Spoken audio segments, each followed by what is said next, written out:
Você pode nem acreditar, mas para gravar esse vídeo, a gente teve que tentar umas 4 vezes, porque a câmera desligou. Bom, mas agora estamos aqui e o que você vai ver a partir de agora, você já sabe, em base em fatos reais.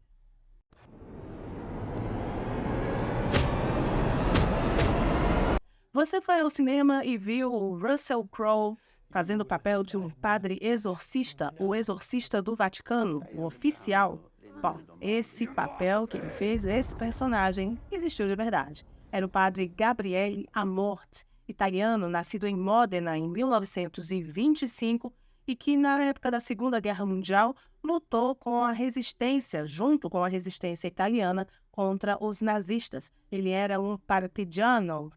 Lembra da musiquinha? Oh, bella ciao. Não importa.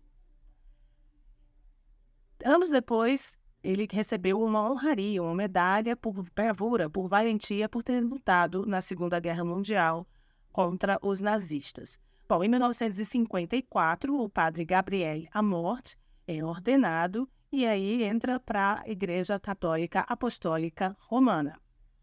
Mas só 32 anos depois de exercer a função de padre é que ele se torna um padre exorcista, bem diferente do que ele fazia normalmente. O problema é que chegavam casos de possíveis possessões demoníacas até ele. Então, ele começou a estudar sobre o assunto. Ele disse que não foi uma escolha dele, não era o que ele queria fazer nessa carreira aí eclesiástica, nessa carreira de padre. Mas só 32 anos depois de ordenado padre é que ele se tornou um padre exorcista, inclusive o chefe dos padres exorcistas lá no Vaticano. Por isso que o nome do filme é O Exorcista do Papa. Ele era a pessoa mais importante nessa função.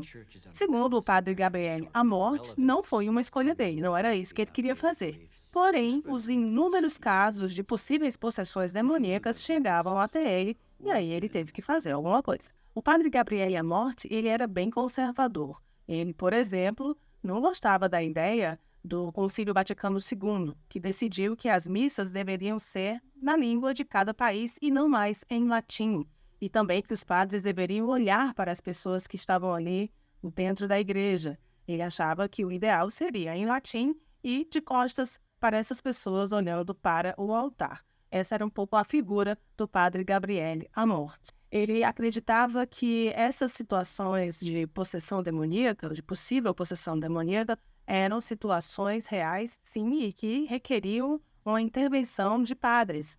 Porém, nem todos os casos eram tratados dessa forma. Para começar, ele sempre tentava investigar e saber se aquilo ali não era um caso de uma doença mental, de um problema físico, de um psicossomático. Então, toda essa investigação era feita antes de se entrar no exorcismo mesmo.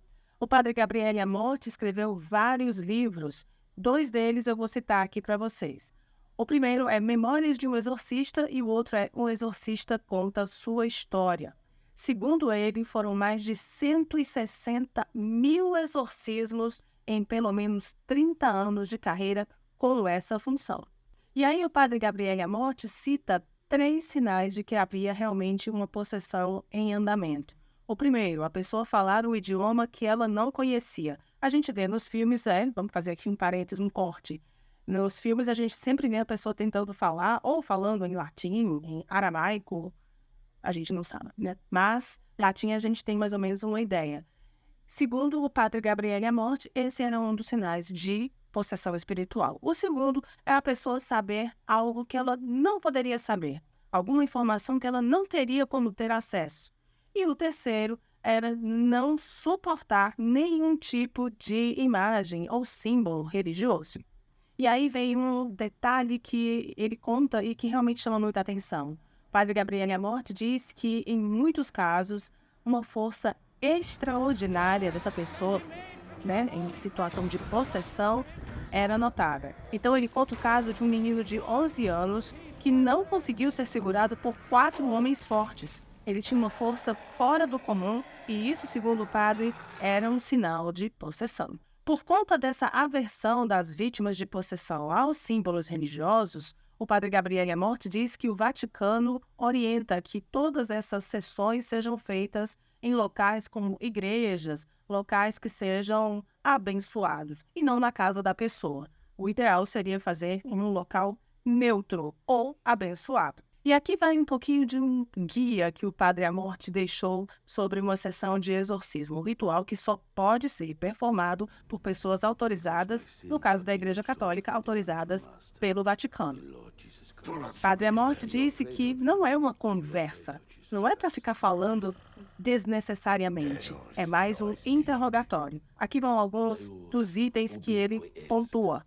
Ele diz que é preciso primeiro perguntar qual o nome, se esse demônio ou se essa entidade está sozinha e quando você vai embora. O propósito desse exorcismo é revelar o nome desse mal que está possuindo a pessoa. Então, ele diz que para o demônio dizer o nome dele é uma grande falha. E ele fala que o mais importante de tudo é que o exorcista deve mandar esse demônio largar a pessoa em nome de Cristo. E aí tem outro detalhe interessante revelado pelo padre Gabriele Amorth em um dos seus livros. Ele fala que, pergunta, por que se eu falo sobre Maria de Nazaré, quando eu invoco o nome dela, os demônios se sentem mais acossados, eles ficam mais irritados? A resposta em uma das sessões, segundo o padre Amorth, foi: é humilhante ser derrotado por uma mulher. Fala sério, né? Tem que ser derrotado mesmo. Bom, enfim. O padre Amorth, nessas mais de 160 mil sessões em 30 anos de exorcismo, disse que era muito comum que as pessoas cuspissem nele. Tadinho. Em um dos casos, ele levou 20 sessões para conseguir ajudar a pessoa. A um outro caso, levou 30 anos. Sim, exorcismo não é uma coisa rápida, mas ele falou que em outro deles foram 10 minutos e aí tudo se resolveu. Além de receber várias cusparadas, o padre Amorth também via coisas fora do normal. Toda a situação é fora do normal para a gente que é leiga, né?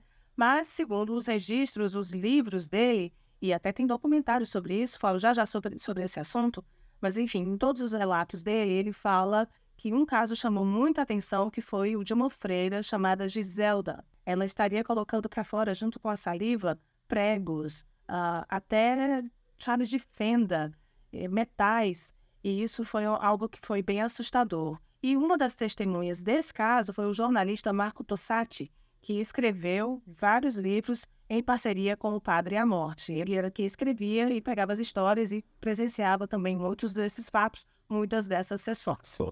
O jornalista Tossati disse que muitas vezes viu o padre Amorth machucado depois de uma sessão de exorcismo. E ele fala que sobre o filme O Exorcista do Vaticano, a única coisa que ele não achou legal foi ter visto o Russell Crowe de barba, porque o padre Gabriele Amorth não usava barba. Nos últimos anos de vida, o padre Gabriele Amorth performava pelo menos 5 sessões de exorcismo por dia, mas isso chegava a passar de 15, dependendo da situação. O número de pessoas que procuram, aí, segundo a BBC, que procuram o Vaticano em busca de exorcismo, né, de ajuda espiritual, passa do 500.000 de pessoas por ano. Isso são dados de 2018, 2019. Já imagina como é que deve ser hoje, né? No ano de 2016, o padre Amorth recebeu a ligação de nada mais, nada menos que o diretor de cinema Will Friedkin. O diretor do filme, qual? O Exorcista, claro. Friedkin queria saber se podia acompanhar uma sessão de exorcismo feita pelo padre Amorth. Depois de muito ponderar, o padre decidiu autorizar. E aí é o que nós vemos nessas imagens, o exorcismo que foi feito em 2016 pelo padre Gabriele Amorth, de uma arquiteta italiana de 46 anos de idade. O nome dela era Cristina. Isso aconteceu no dia 1º de maio de 2016. O documentário se chama O Demônio e o Padre Amorth. O padre Amorth disse que de cada 10 exorcismos, 9 eram feitos em mulheres. Ele não sabia explicar por quê. O padre Gabriele Amorth morreu em 2016, aos 91 anos de idade, com problemas pulmonares. E aí, gostou dessa história? A gente se vê no próximo vídeo.